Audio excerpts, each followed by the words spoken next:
शेतकरी मित्रांनो, आजची यशोगाथा ही शेतीपूरक व्यवसाय असणाऱ्या मधमाशी पालनातून लाखो रुपये कमवणाऱ्या शेतकऱ्याची आहे.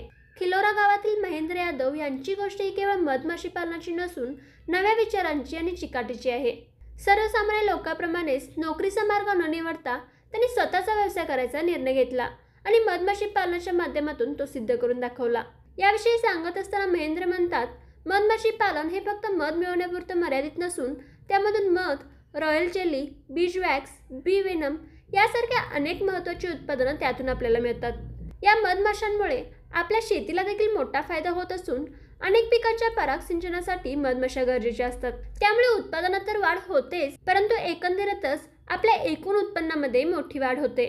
महेंद्र यादव यांनी कृषी विज्ञान केंद्र नवगाव येथे 30 दिवसाचं मधमाशी पालनाचं वैज्ञानिकदृष्ट्या प्रशिक्षण घेतलं असून आज यामधून ते लाखो रुपयांचा नफा कमवत आहेत. आज महेंद्र यांच्या जवळ 200 ते 250 मधमाशांच्या पेट्या असून या व्यवसायातून त्यांना 3 मार्गाने उत्पन्न मिळते आणि ते म्हणजे दर्जेदार मध विकून, बीज वॅक्स म्हणजेच मेण विकून आणि तिसरं म्हणजे मधमाशा विकून. कोणतीही जमीन न वापरता त्यांनी हा व्यवसाय यशस्वीपणे उभा केलाय. महेंद्र यादव आज इतर शेतकऱ्यांना, विशेषतः जमीन नसलेल्या तरुणांना हा व्यवसाय स्वीकारण्याचा सल्ला देतात.